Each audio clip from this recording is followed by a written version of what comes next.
Hello friends, previous video में हम लोग टाइप्स ऑफ कॉन्ट्रैक्ट स्टार्ट कर चुके थे। अगर आपको याद होगा तो हम लोग देख रहे थे on the basis of validity types of contract क्या क्या बन सकते हैं। तो फटाफट याद दिलाना कौन कौन से थे हमारे। एक था वैलिड कॉन्ट्रैक्ट, एक था वॉइड कॉन्ट्रैक्ट और तीसरा कौन सा था आपका वॉइडेबल कॉन्ट्रैक्ट। याद आ रहा है सबको? वैलिड कॉन्ट्रैक्ट का जिसमें हमने क्या मीनिंग देखा था, an agreement enforceable by law. In short अपना जो नॉर्मल कॉन्ट्रैक्ट होता है, कॉन्ट्रैक्ट की जो डेफिनेशन है वही तुम्हारा आपका वैलिड कॉन्ट्रैक्ट बनना चाहिए। जब सारे essential elements to valid contract अगर फुलफिल हो जावे तो आपका कॉन्ट्रैक्ट वैलिड कॉन्ट्रैक्ट बनेगा। फिर वॉइड कॉन्ट्रैक्ट के बारे में आप लोगों ने क्या देखा, an agreement which ceases to be enforceable by law becomes void when it ceases to be enforceable. मतलब ऐसा एग्रीमेंट जो सीज टू बी इनफोर्सिएबल होगा, जो इनफोर्सिएबल नहीं हो पाता, वो आपका वॉइड बन जाएगा। और कब से वॉइड बनेगा? जिस पर्टिकुलर टाइम से वो सीजेस टू बी इनफोर्सिएबल हो जाएगा। फिर इसके बाद हम लोग और थोड़ा सा आगे चले गए। आगे जाके हम लोगों ने क्या देखा था बताना, हमने देखा था voidable contract, an agreement which is enforceable by law at the option of one or more parties but not at the option of other or others will be called as your voidable contract। जिसमें हमने बोला था कि ये generally अगर consent आपका ये चार चीजों से लिया गया तो जाके आपका कॉन्ट्रैक्ट वॉइडेबल कॉन्ट्रैक्ट बनता। कौन सी चार चीजें याद करना चाहिए आपको फटाफट? पहला था coercion, under influence, fraud, misrepresentation. तो जाके आपका कॉन्ट्रैक्ट वॉइडेबल कॉन्ट्रैक्ट बनेगा। जिस पार्टी का कंसेंट फ्रीली ना लिया गया हो उसको आपने बोला था अग्रीड पार्टी। एग्रीड पार्टी को वॉइडेबल कॉन्ट्रैक्ट में दो राइट्स रहेंगे, या तो वो एग्रीड पार्टी रिजाइन कर सकती है कॉन्ट्रैक्ट को, या फिर वो एग्रीड पार्टी कंटिन्यू कर सकती है।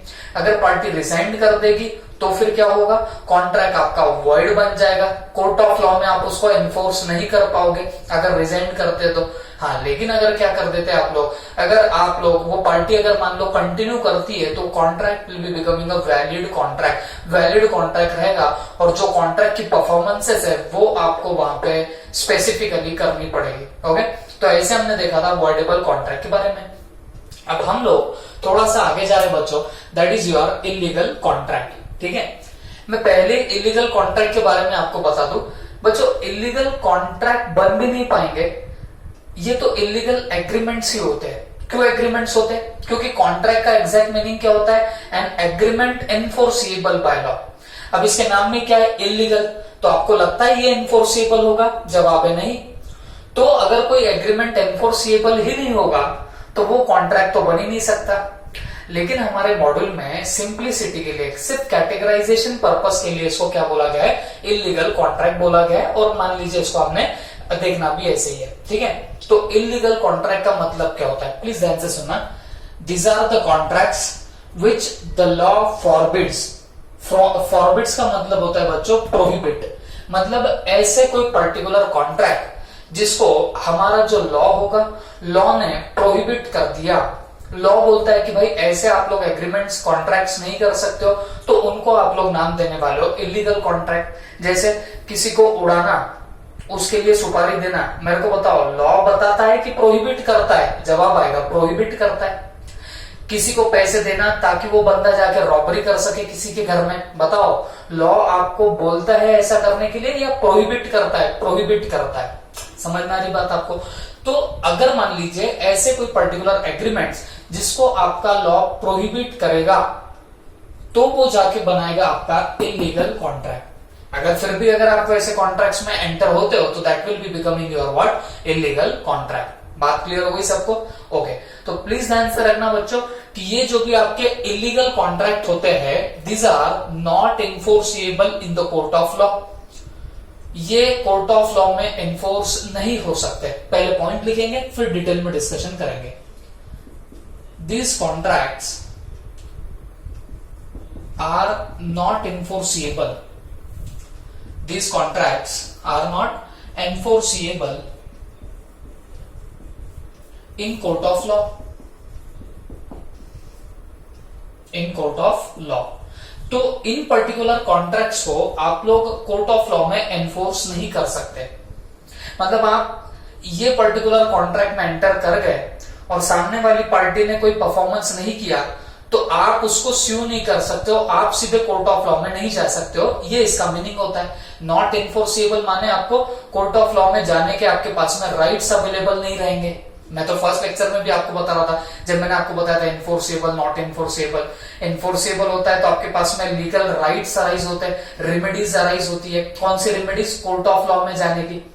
और वही अगर आपका कॉन्ट्रैक्ट कौन सा नहीं होता? इन्फोर्सिबल नहीं होता, तो आपके पास में कोर्ट में जाने के लिए कोई रास्ता नहीं होता, कोई रेमेडीज आपके पास में अवेलेबल नहीं रहती।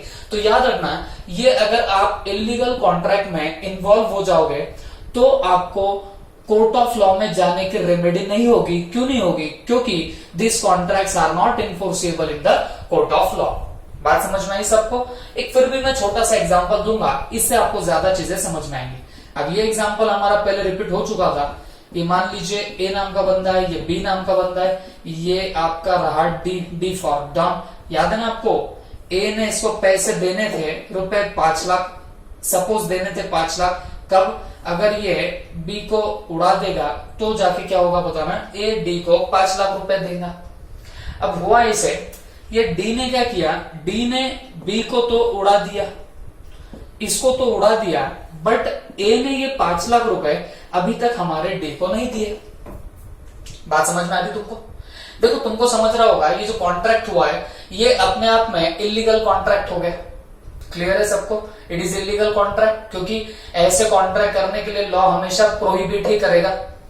तो ये हुआ इलीगल कॉन्ट्रैक्ट। तो अगर मान लीजिए इसने परफॉर्मेंस तो कर दी, बी को उड़ा दिया, लेकिन ए ने अपनी परफॉर्मेंस नहीं करी, माने 5 लाख रुपए जो इसको डी को देने थे वो ए ने नहीं दिए, तो क्या आपका डी, मेरे को बताना, कोर्ट ऑफ लॉ में जा सकता है न्याय मांगने के लिए कि भाई देखो मैंने ए के साथ में कॉन्ट्रैक्ट किया था बी को उड़ाने का, मैंने तो उड़ा दिया बट ए ने पैसे ही नहीं दिए। सोच के देखना होगा या नहीं होगा। बोल भी दे, बोला भी तो भी डी को कोर्ट में खींच लेंगे, कोर्ट में घसीट लेंगे। समझ में आ रही है आपको बात? तो बोलने का मतलब क्या हुआ, ये जो क्योंकि था इलीगल कॉन्ट्रैक्ट, इसके लिए आपका जो पर्टिकुलर बंदा रहेगा ये कोर्ट ऑफ लॉ में नहीं जा पाएगा, because illegal contracts are not enforceable in the court of law. ये एनफोर्स नहीं हो सकते आपके कोर्ट ऑफ लॉ के अंदर। Is that clear? ओके। अब इसमें एक और छोटा सा मैं आपको पॉइंट बोलूंगा which is very very very important point. क्या? Also collateral agreements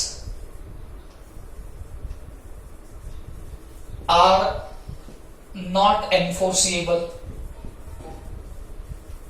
collateral agreements are not enforceable. Collateral का मतलब क्या होता है बच्चों? तो कोलैटरल का मीनिंग होता है कनेक्टेड। अब ये क्या मान रहा है, प्लीज समझ के लेना। देखो एक बात तो तुमको भी समझ में आती कि अगर मान लीजिए इन दोनों के बीच में इलीगल कॉन्ट्रैक्ट हुआ होगा तो इसको आप लोग कोर्ट ऑफ लॉ में एनफोर्स नहीं कर सकते। ये तो सबके दिमाग में चला गया होगा, ये तो मुझे बोलने की भी जरूरत नहीं, तुमको खुद से भी समझता होगा।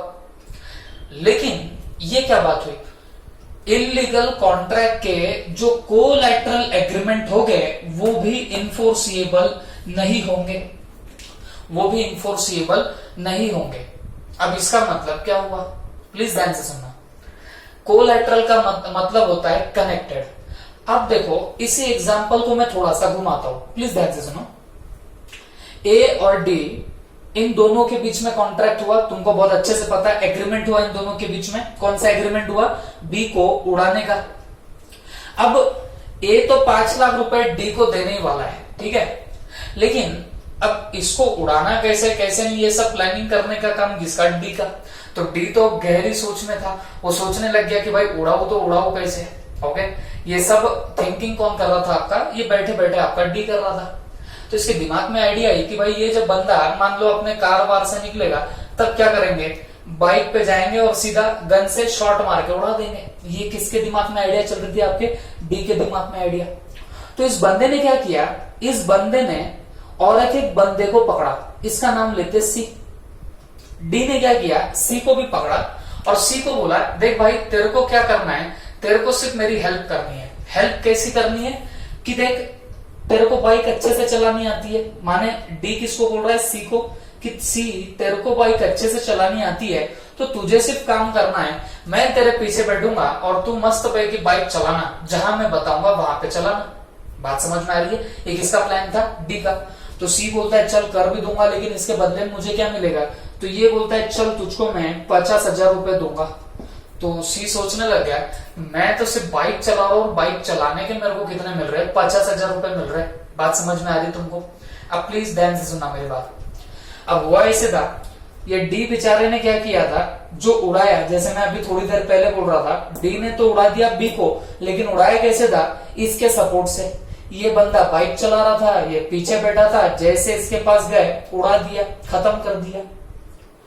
अब ए ने डी को पैसे ही नहीं दिए, तो डी तो पक्का जा नहीं सकता है कोर्ट ऑफ लॉ में। उसका रीजन तो मैंने आपको पहले ही बता दिया, बिकॉज इनके बीच का जो कॉन्ट्रैक्ट था वो अपने आप में इलीगल कॉन्ट्रैक्ट था, तो ये तो जा ही नहीं सकता था। लेकिन अब बात ध्यान से समझना, अब क्योंकि इसने जो 50,000 रुपए इसको देने थे वो किसके ऊपर डिपेंडेंट थे? अगर ये 5 लाख रुपए इसको दे दे तो इसमें से ये 50,000 रुपए सी को देने वाला था।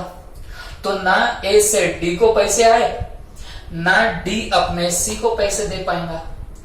अब ये बात तो पक्की हो गई कि डी कोर्ट ऑफ लॉ में जा नहीं सकता, बट मेरा सवाल आपसे ये है, क्या ये mister C court of law में जा सकता? ये बोलने के लिए कि देखो डी और सी हम दोनों के बीच में कॉन्ट्रैक्ट हुआ था, डी के साथ में मेरा कॉन्ट्रैक्ट हुआ था कि बाइक चलाना, एक काम खत्म करेंगे, काम खत्म भी कर दिया, उसके बदले में मुझको 50,000 रुपए देना। तो मुझे एक बात बताओ, आपको नहीं लगता ये जो पर्टिकुलर इनके बीच में एग्रीमेंट था, तो ये एग्रीमेंट, और सपोज इसने सी को ये भी नहीं बताया कि ये बंदा इसको उड़ाने वाला था, ओके, तो सपोज इसको कुछ भी नहीं पता, सिर्फ नॉर्मल सा कॉन्ट्रैक्ट हुआ, तो मेरे को एक बात बताओ, सिर्फ बाइक चलाना ये कोई अनइनफोर्सिएबल तो कोई हुआ नहीं, ये तो एक नॉर्मल सा कॉन्ट्रैक्ट था, बाइक चलाएगा पैसे दे देगा। हाँ, इसको बाद में पता चला कि ये डी इसको उड़ाने की साजिश रच रहा था, बट आप एक बात बताना, ये जो पर्टिकुलर इन दोनों के बीच में कॉन्ट्रैक्ट था, ये connected to this particular illegal contract था, ये इलीगल कॉन्ट्रैक्ट से कनेक्टेड कॉन्ट्रैक्ट था। इसको बोलते हैं बच्चों आपके कोलैटरल एग्रीमेंट्स, इसको हम लोग बोलेंगे कोलैटरल एग्रीमेंट्स। तो एक बात हमेशा याद रखना, इलीगल कॉन्ट्रैक्ट होगा तो ये तो इनफोर्सिएबल नहीं होगा, ये तो आप पकड़ के चलना, लेकिन इससे कनेक्टेड अगर कोई दूसरा आपका पर्टिकुलर कॉन्ट्रैक्ट होगा तो वो भी यहाँ पे वैलिड नहीं माना जाएगा, या मैं बोलूंगा वो भी इनफोर्सिएबल नहीं होगा, मतलब फिर ये भी बंदा कोर्ट ऑफ लॉ में नहीं जा पाएगा। बात समझ में आई? तो सिंपल सा मैं एक सेंटेंस बोलता हूं, जो भी आपके इलीगल एग्रीमेंट्स होंगे they are not enforceable in the court of law, as well as their collateral agreement are also not enforceable। Illegal agreement खुद भी एनफोर्स नहीं हो सकते और ना ही उनके कोलैटरल एग्रीमेंट भी कोर्ट ऑफ लॉ में एनफोर्स नहीं हो सकते। Please keep in mind. बात समझ में आई तुमको? तो this is all about what you are this particular illegal contract. अब देखो, कुछ स्मार्ट बच्चे जो होंगे उनके दिमाग में एक चीज आ रही होंगी, sir this contracts are not enforceable. यहां पे फोकस मारा होगा कुछ बच्चों ने, नॉट इनफोर्सिएबल, नॉट इनफोर्सिएबल। तो आप बोलेंगे सर वो नॉट इनफोर्सिएबल तो वहां पे भी देखा था वॉइड कॉन्ट्रैक्ट में। वॉइड कॉन्ट्रैक्ट क्या होता है? Which ceases to be enforceable. Ceases to be enforceable का तो मतलब वही हुआ कि वो इनफोर्स नहीं होने वाले। तो कुछ बच्चे सोच रहे होंगे सर फिर ये इलीगल कॉन्ट्रैक्ट क्या वॉइड ही बनेंगे? तो बच्चों आप एग्जैक्टली सही समझ रहे हो। तो प्लीज ध्यान से सुनना, all illegal agreements are void. ये जितने भी आपके इलीगल एग्रीमेंट्स होंगे ये सारे के सारे वॉइड होते हैं। ये कोर्ट ऑफ लॉ में आप लोग इनको लेके जा नहीं सकते। तो आप बोलेंगे सर अगर इलीगल एग्रीमेंट्स वॉइड है तो फिर हम लोगों ने वॉइड एग्रीमेंट अलग या वॉइड कॉन्ट्रैक्ट अलग और इलीगल कॉन्ट्रैक्ट अलग, ऐसे हम लोग चीजें क्यों देख रहे हैं? ये किसी किसी के दिमाग में आ रहा होगा। तो बच्चों मैं एक छोटी सी बात आपको बताना चाहूंगा, ये हम लोग अलग अलग इसके लिए देख रहे हैं because all illegal agreements are void, but all void agreements are not necessarily illegal। बात समझो, ये बहुत जबरदस्त डिस्टिंक्शन होता है इन दोनों के बीच में। क्या? All illegal agreements are void, मतलब जितने भी आपके इलीगल एग्रीमेंट रहेंगे सारे के सारे वॉइड रहेंगे, इसमें कोई दो राय नहीं। लेकिन all void agreements are not necessarily illegal, but सारे वॉइड एग्रीमेंट जरूरी नहीं होता कि वो भी इलीगल रहेंगे। आप बोलेंगे सर कैसे? मैं तुमको एक बात बताता हूं। देखो, हमने प्रीवियस वीडियो में वॉइड कॉन्ट्रैक्ट के कुछ एग्जांपल देखे थे। उसमें मैंने आपको एक एग्जांपल दिया था वो पेंटर का, अगर आपको याद होगा। आपका जो ए नाम का बंदा है वो पी नाम के पेंटर को बोला कि भाई चल पेंटिंग बना के देना, मेरे को तेरे ही हाथों की पेंटिंग परचेस करनी है। और हुआ क्या था, पेंटिंग बनाने के पहले ही वो पेंटर लुढ़क गया, भगवान को प्यारा हो गया था। याद आ रहा है सबको? तो उस पर्टिकुलर कॉन्ट्रैक्ट में पॉसिबिलिटी ऑफ परफॉर्मेंस हो नहीं रही थी, मतलब आपका एक essential elements to valid contract miss हो रहा था, वो मिस हो गया। तो फिर वो कॉन्ट्रैक्ट क्या बन गया था? वॉइड कॉन्ट्रैक्ट बना था।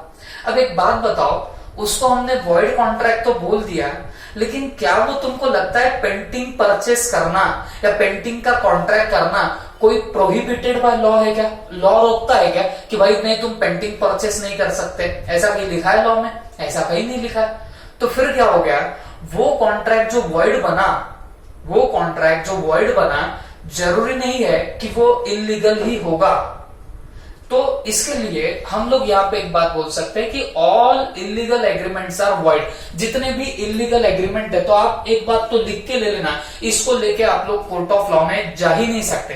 तो इसके लिए हम लोग क्या बोलेंगे? All illegal agreements are void, but all void agreements are not necessarily illegal. जैसे मैं अभी अभी आपको बता रहा था वो पेंटर का एग्जांपल, पेंटर के एग्जांपल में कॉन्ट्रैक्ट तो वॉइड बना रहे बच्चों, लेकिन वो क्या इलीगल कॉन्ट्रैक्ट बना? नहीं बना।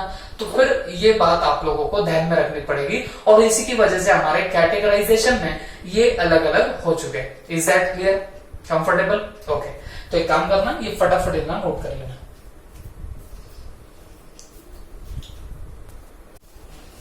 तो चलो बच्चों, एक बार हम लोग इलीगल कॉन्ट्रैक्ट को लास्ट टाइम रिवाइज कर लेते। क्या क्या देखा हमने इलीगल कॉन्ट्रैक्ट में? These are the contracts which are forbidden by law, जिसको लॉ क्या करता है? परमिशन नहीं करता है, या जिसको लॉ प्रोहिबिट करेगा उसको आप लोग क्या बोलेंगे? Illegal contracts. पहली बात तो वो कॉन्ट्रैक्ट्स बनते नहीं है, वो एग्रीमेंट ही होते हैं। लेकिन हम लोग अब जैसे सिंप्लिसिटी के लिए हम लोग क्या बोलने वाले, क्योंकि कैटेगराइजेशन करना है तो इसके लिए हम लोग उसको जस्ट कॉन्ट्रैक्ट बोल रहे हैं। ओके, अच्छा, फिर उसके बाद हम लोगों ने और क्या देखा? This contracts are not enforceable in the court of law, and also its connected contracts or agreements, they are also not enforceable in the court of law। ये भी बात हमने देख के रखी हुई है। और फिर एक छोटी सी बात मैंने आपको क्या बोला? all illegal contracts are void, but all void agreements are not necessarily be illegal। ये बात याद रहेंगी सबको?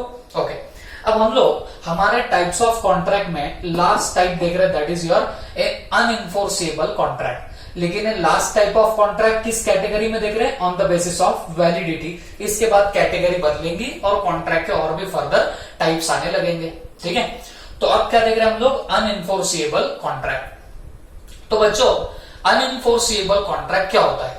तो simply speaking, these are good in substance, these are good in substance. मतलब वैसे तो ये कॉन्ट्रैक्ट पूरे परफेक्ट कॉन्ट्रैक्ट होते हैं, मतलब एनफोर्सेबल होते हैं, इसमें सब इसेंशियल एलिमेंट्स वगैरह वगैरह वैसे तो सब मैच हो रहा था, सब चीजें अच्छी चल रही थी। लेकिन due to some technical defect, due to technical defect, these contracts cannot be enforced, cannot be enforced। बोलने का मतलब क्या हुआ? देखो, ये अपने आप में बड़ा ही अजीब रहेगा। इसके नाम को देख के बच्चे फेंकने लग जाते, फेंकने क्या लग जाते? बच्चे बोलने लगते unenforceable, the contract which are not enforceable. बच्चों एकदम गलत होगा, कभी ये काम मत करना। मेरे को पता है ये नाम देख के कोई भी वैसे एक्सप्लेनेशन छापने लग जाएगा, बट ये अपने आप में अलग है। मैं तो बोलता हूं आप लोग इसको स्टार मार्क करके रखना। क्यों? इसमें अगर आपको कभी दिखा तो आप फेंकने की गुंजाइश ही मत रखना। अनइनफोर्सेबल कॉन्ट्रैक्ट अपने आप में टेढ़ा मेढ़ा है, वो नाम से कभी मत जाना। अनइनफोर्सेबल कॉन्ट्रैक्ट क्या बोलता है? The contract which is good in substance. वैसे तो कॉन्ट्रैक्ट एकदम परफेक्ट था, उसमें कोई दिक्कत नहीं थी, but due to some technical defect, लेकिन कुछ टेक्निकल डिफेक्ट की वजह से वो कॉन्ट्रैक्ट इन्फोर्स नहीं हो पाएगा, तो उसको आप लोग अनएनफोर्सेबल कॉन्ट्रैक्ट बोलोगे। बात समझ में आ रही तुमको?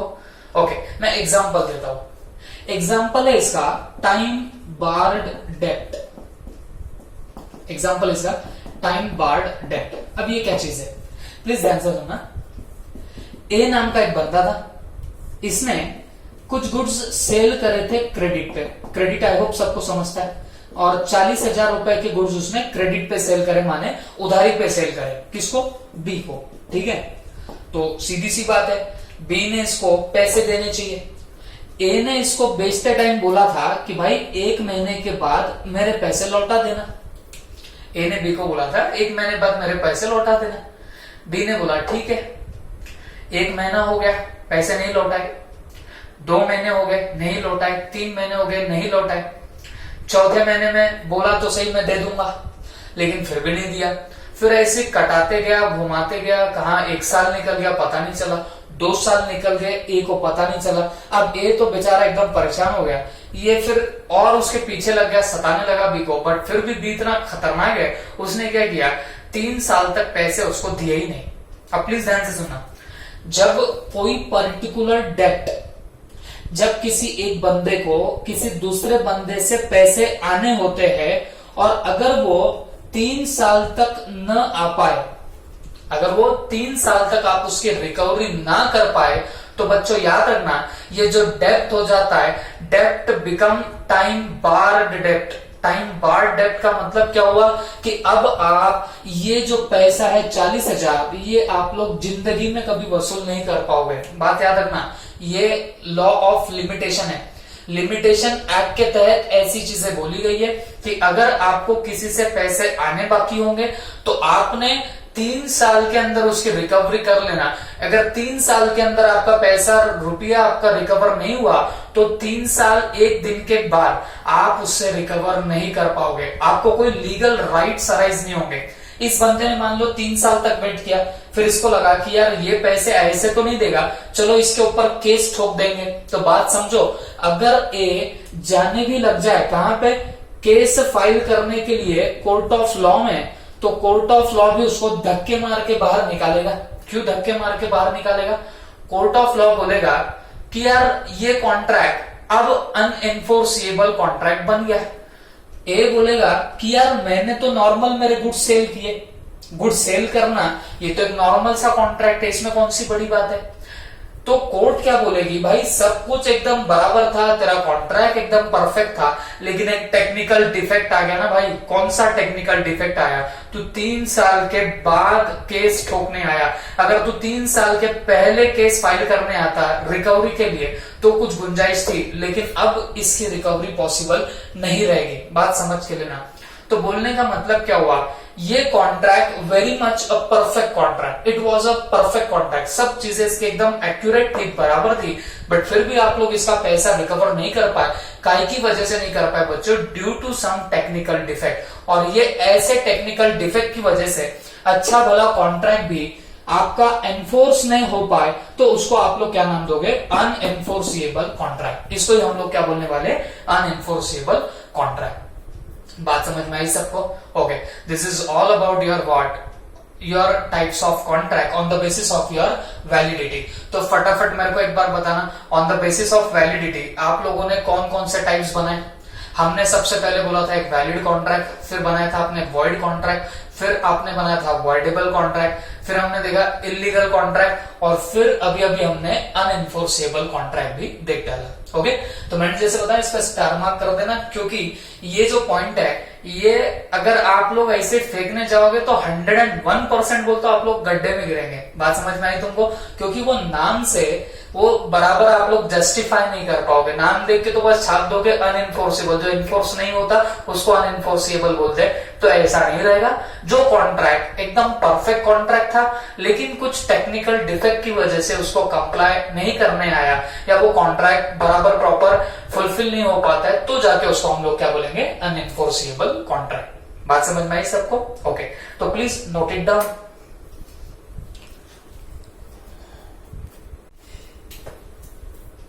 अब बच्चों इस particular on the basis of validity में हमको दो डिस्टिंग्विश दिए गए हैं, उसमें से इस वीडियो में हम लोग ये वाला डिस्टिंग्विश देखेंगे और एक डिस्टिंग्विश है जो आपको नेक्स्ट वीडियो में देखने को मिलेगा। ठीक है, तो चलो फटाफट अभी हम इस वीडियो में कौन सा डिस्टिंग्विश देखने वाले, वॉइड एग्रीमेंट और इलीगल एग्रीमेंट के बीच का डिस्टिंग्विश देखने वाले। ओके, देखो एक बात मैं आपको बता दूं, ये वॉइड कॉन्ट्रैक्ट, इलीगल कॉन्ट्रैक्ट, मैं जैसे बार बार बता रहा हूं ये हमारे मॉड्यूल में दिया हुआ है, लेकिन आपको पता है दोनों भी एनफोर्सिएबल नहीं होते, और अगर कोई एग्रीमेंट एनफोर्सिएबल होता ही नहीं है तो वो आपका कॉन्ट्रैक्ट बन नहीं सकता।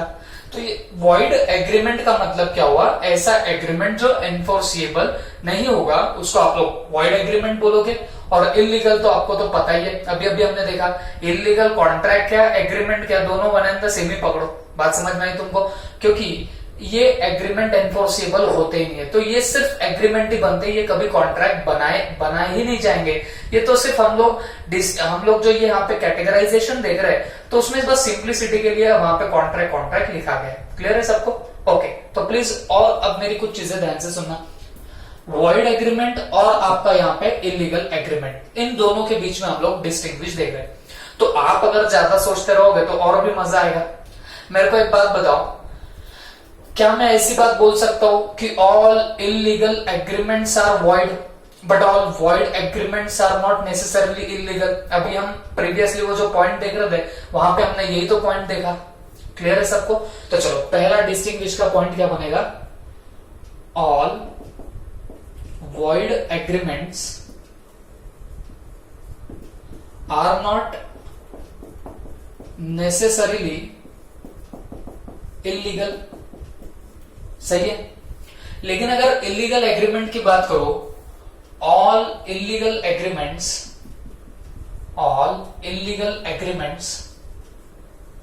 आर वॉइड, तो ये तो कंपल्सरीली क्या होने वाले बताना, ये तो वॉइड ही रहेंगे। क्लियर है सबको?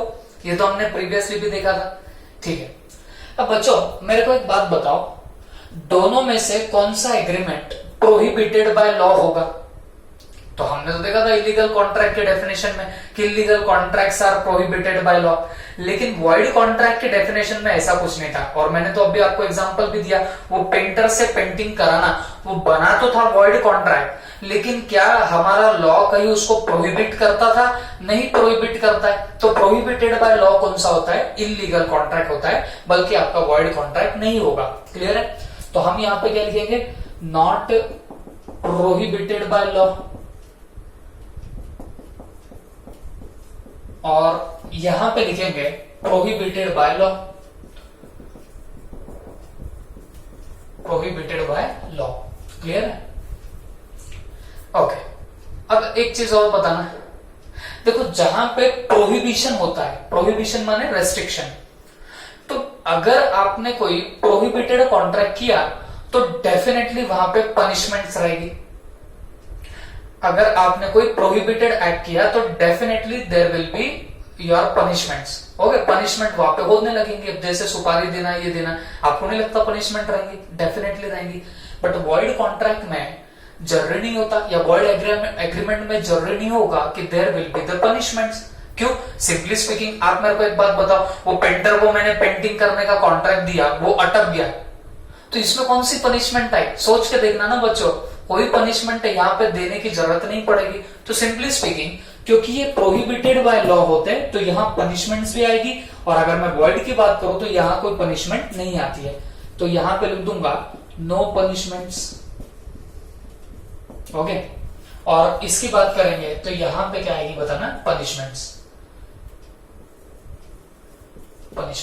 ओके, देखो बच्चों एक बात और मैं आपको क्लियर कर दूं, ये जब डिस्टिंग्विश वगैरह करता हूं मैं, अब जैसे मैंने पहले आपका कॉन्ट्रैक्ट और एग्रीमेंट के बीच में डिस्टिंग्विश बताया, याद है सबको?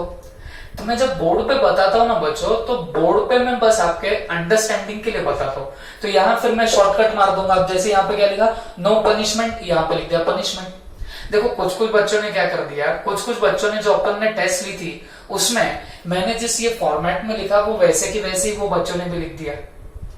नो डाउट लिखा बड़े एक्यूरेटली, उसकी कोई बात नहीं है, लिखा बहुत अच्छे मतलब जैसे लिखाया था वैसे की वैसे लिखा। बट एक चीज समझो, ये आपके नोट्स है, ये सिर्फ अंडरस्टैंडिंग पर्पस के लिए होते हैं। मतलब कैसे, अगर आप मॉड्यूल देखोगे डायरेक्टली, अगर आप डायरेक्टली मॉड्यूल देखोगे तो आपको बहुत कम चीजें उसमें से समझ में आएगी, क्योंकि डिफिकल्ट होती है लैंग्वेज। तो इसके लिए मैं यहाँ पे ये नोट्स बना के देता हूं, जिससे क्या होता है, जिससे आपको अंडरस्टैंडिंग आ जाती है, और ये होने के बाद अगर आप मॉड्यूल देखोगे तो आपको वो ज्यादा समझ में आएगा। तो बोलने का मतलब क्या है, जब आप लोग पेपर राइटिंग वगैरह करते हो ना, तो हमेशा आपको वो मॉड्यूल जो रहेगा, मॉड्यूल को आपको बेस रखना पड़ेगा, आपको मॉड्यूल के हिसाब से लिखना पड़ेगा। ये हमारी अंडरस्टैंडिंग पर्पस के लिए। ये 1 डे बिफोर एग्जाम, मान लीजिए आपके एग्जाम के एक दिन पहले आपके पास में कम टाइम रहेगा, तब आप मॉड्यूल का हर एक पन्ना तो चेक नहीं कर सकते हो, तो वैसे टाइम को आप लोग ऐसे मेरे जो शॉर्ट नोट्स रहेंगे वो आप लोग पढ़ सकते हो। ओके, तो इस बात का प्रॉपर ख्याल रखना। ये फॉर्मेट ऐसे कि ऐसे मत उतार देना, आपको वर्डिंग कैसे लिखनी पड़ेगी जैसे हमारे मॉड्यूल में देख रही है। और एक आप लोग डिसिप्लिन मेंटेन करना सीखो। क्या आज जो वीडियो अपलोड हो रहा है वो तब का तब आप मॉड्यूल के अंदर से पढ़ लोगे, तो I am telling you guys, आपका एकदम जबरदस्त इंप्रूवमेंट दिखने लग जाएगा। क्लियर है? और वैसे भी बहुत लोग जो है, बहुत लोग अच्छे से कर भी रहे, और जो पेपर चेक कर लिया तो मेरे को वो भी सेटिस्फेक्शन आ गया कि आप लोग एकदम प्रॉपरली कर रहे हो। बट फिर भी ये कुछ चीजें ध्यान में रखना, ये अंडरस्टैंडिंग पर्पस के लिए होता है बच्चों, तो ये एज इट इज आपने नहीं छापना। अगर आपको वो पेपर लिखना है तो मॉड्यूल में जैसे आपका फॉर्मेट, जैसी लैंग्वेज है, वो आप लोग लेके आने की कोशिश करोगे। ओके, ठीक है। तो देखो 3 पॉइंट देखे हमने डिस्टिंग्विश के, वॉइड एग्रीमेंट और इलीगल एग्रीमेंट के बीच में क्या क्या देखा। सबसे पहला, all void agreements are not necessarily be illegal, but all illegal agreements are void. ये नॉट प्रोहिबिटेड बाय लॉ, ये प्रोहिबिटेड बाय लॉ, ये नो पनिशमेंट, क्योंकि यहां कोई प्रोहिबिशन नहीं है तो पनिशमेंट भी नहीं है, ये प्रोहिबिटेड है, इसके लिए यहाँ पे पनिशमेंट्स भी है। बात क्लियर हो गई सबको? Okay. And last the most important point, collateral agreement, collateral agreements, collateral का मतलब अभी अभी मैंने आपको बताया connected, collateral agreements will be valid, collateral agreements will be valid. और यहां पे बोलेंगे कोलैटरल एग्रीमेंट्स आर वॉइड। अभी थोड़ी देर पहले मैंने आपको बताया ना बच्चों, कोलैटरल का मतलब होता है कनेक्टेड। अगर आप इलीगल एग्रीमेंट में होंगे तो उससे कनेक्टेड एग्रीमेंट जो होता है, वो कनेक्टेड एग्रीमेंट भी आपका वॉइड बन जाएगा। माने इलीगल एग्रीमेंट तो आप एनफोर्स कर ही नहीं सकते, बात समझो, इलीगल एग्रीमेंट आप लोग एनफोर्स कर ही नहीं सकते, तो इलीगल एग्रीमेंट तो वैसे भी वॉइड बन ही चुका है, लेकिन उसका जो कनेक्टेड आपका एग्रीमेंट होगा वो उसको भी आप लोग एनफोर्स नहीं कर पाओगे, और जो इनफोर्सिएबल नहीं होता उसी को तो आप लोग वॉइड बोलते हो। तो याद रखना, इलीगल एग्रीमेंट में वो एग्रीमेंट भी वॉइड होता और उससे कनेक्टेड एग्रीमेंट भी आपका वॉइड बनेगा, लेकिन वॉइड एग्रीमेंट में ऐसा नहीं होता। वॉइड एग्रीमेंट में सिर्फ वो पर्टिकुलर एग्रीमेंट जो आपने किया वो वॉइड बन सकता, लेकिन उससे जो कनेक्टेड आपके एग्रीमेंट होंगे वो आपके वैलिड रहेंगे, वो उसकी वजह से वॉइड नहीं बन सकते। बात समझ में आई? मैं लगा तो इसके लिए आपको एक प्रॉपर एग्जांपल भी दे सकता हूं। क्लियर है? तो सिर्फ आपका मेरे को ध्यान चाहिए, आप अगर ध्यान दे रहे होंगे तो मैं उसका एग्जांपल आपको समझा देता हूं। Please be focused. मैं ये थोड़ा सा ऊपर का मिटा देता हूं, देखो ध्यान से देखना। मान लीजिए बच्चों, ये एक ए नाम का बंदा है, ये बी नाम का एक बंदा है, ठीक है। तो बी ने ए के साथ में कॉन्ट्रैक्ट किया कि बाबा मैं तेरे को 1 लाख रुपया दूंगा, बदले में तू मुझको अगर कुछ गुड्स देगा, तो बदले में तू मुझको अगर कुछ गुड्स देगा तो मैं तुझको 1 लाख रुपया दूंगा। अब ये कौन से गुड्स की बात चल रही है? तो ये ऐसे कोई गुड्स है बच्चों जो मान लीजिए एक शिप में आ रहे हैं, ओके, और ये मान लीजिए पानी है, 7 समंदर पार से ऐसा पकड़ के चलना कुछ हमारे गुड्स आ रहे। तो भाई ए को तो पता था कि भाई मेरे गुड्स तो आ रहे पानी में आ रहे, ओके, तो इसके लिए इसने इस बंदे से 1 लाख रुपए एडवांस में ले भी लिए, क्या समझ के कि गुड्स जैसे आएंगे, देखो इसके अंदर वो गुड्स है, तो हमारे ए ने सोचा जैसे गुड्स आएंगे वैसे अपन क्या कर देंगे, बी को भी दे देंगे। ये सोच के इसने कॉन्ट्रैक्ट कर लिया। तो तो इसमें बुरा क्या है? It is a valid contract, very much valid contract, या proposal, acceptance, consideration and very much enforceable by law, सब कुछ एकदम प्रॉपर चल रहा है, इट्स अ वैलिड कॉन्ट्रैक्ट। लेकिन आपको भी पता है ये गुड्स आ रहे हैं आपके पानी से, ओके, सी रूट से आपके अगर गुड्स आ रहे होंगे तो हमेशा वहां पे डर रहता है वो गुड्स डूबने का। नाव अगर डूब गई तो गुड्स भी डूब जाएंगे, बात समझ में आ गई? तो गुड्स डिस्ट्रॉय होने का चांसेस होता है। तो जनरली क्या करते हैं बच्चों, ये जो गुड्स होते हैं तो इनका जनरली इंश्योरेंस निकाल लिया जाता है। क्यों इंश्योरेंस निकाल लिया जाता है? कल चल के नाव अगर आपकी पानी में डूब गई तो बच्चों प्रॉब्लम सिर्फ आपकी वो नाव का नहीं होगा बल्कि आपके गुड्स का भी होगा, गुड्स भी तो डिस्ट्रॉय हो जाएंगे। तो इसके लिए आप लोगों ने यहाँ पे क्या किया है, इंश्योरेंस निकाल के रखा हुआ है। तो इंश्योरेंस कब आएगा काम में? अगर कल चल के गुड्स डिस्ट्रॉय हो गए तो आपको इंश्योरेंस कंपनी इस गुड्स का इंश्योरेंस का अमाउंट दे देगी, क्लेम का अमाउंट दे देगी। तो ये इनके बीच में कॉन्ट्रैक्ट हुआ है, ओके। तो मेरे को एक बात बताओ, मेन कॉन्ट्रैक्ट तो ये है, ओके, मेन कॉन्ट्रैक्ट तो ये है गुड्स परचेस करने का, और क्योंकि वो गुड्स पानी से आ रहे हैं, सी रूट से आ रहे हैं, तो इसका इंश्योरेंस भी करा के लिया हुआ है। और ए ने क्या किया, ए ने बी से ही इंश्योरेंस के भी पैसे छाप लिए। उसने बोला देख भाई तू जो गुड्स मांग रहा है मैं वो तेरे को बाहर से मंगा के दे रहा हूं और उसका जो इंश्योरेंस चार्जेस होगा वो तुझे मुझे देने पड़ेंगे। क्लियर है सबको? अब एक बात समझो, अब हुआ ऐसा कि ये जो गुड्स है वो डिस्ट्रॉय हो गए। गुड्स क्या हो गए? डिस्ट्रॉय हो गए। तो आप एक बात सोच के बताना, अब क्या ए बी को वो गुड्स सेल कर सकेगा या नहीं सेल कर सकेगा?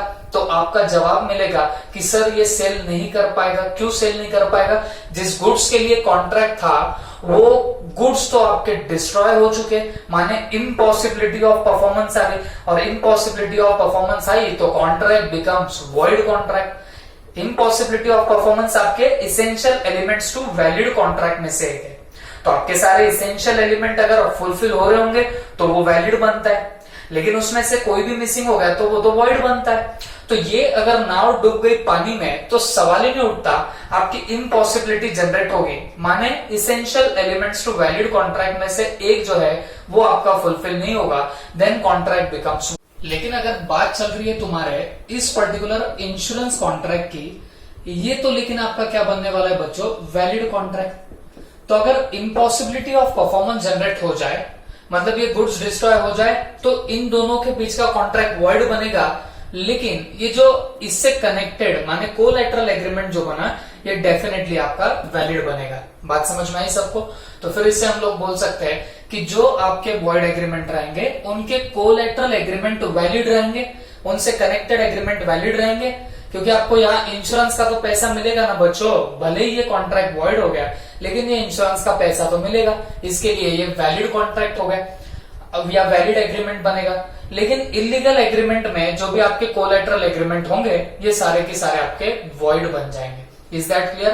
तो ये हुए आपके distinguish between your void agreement and illegal agreement. चलो एक बार फटाफट हम लोग रिकैप कर लेते हैं, and it's very very important, इसको इंपॉर्टेंट भी आप लोग मार्क कर सकते हो। ओके, तो all void agreements are not necessarily illegal, but all illegal agreements are void. Not prohibited by law, these are prohibited by law. No punishment, यहाँ पे punishment. Collateral agreements valid रहेंगे, यहाँ पे collateral agreement माने connected agreement आपके void बनेंगे। This is all about your this particular part. Okay? तो एक और छोटा सा डिस्टिंग्विश है जो आपको नेक्स्ट वीडियो में देखने को मिलेगा, along with your other categorization of types of contract. बात क्लियर है? ओके, तो बच्चों आज बस एक टास्क आप लोग कंप्लीट कर लेना, ये जितना हुआ तो उतना आप लोग क्या कर लेना, मॉड्यूल में से रीड कर लेना, ठीक है? चल, थैंक यू।